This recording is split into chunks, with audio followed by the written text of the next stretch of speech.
اینک بزمی تویونای مایی دومه داره و اینجا باشد کیفیتش که است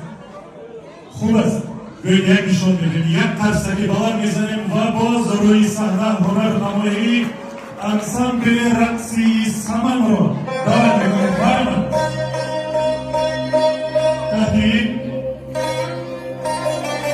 موسیقی زیبا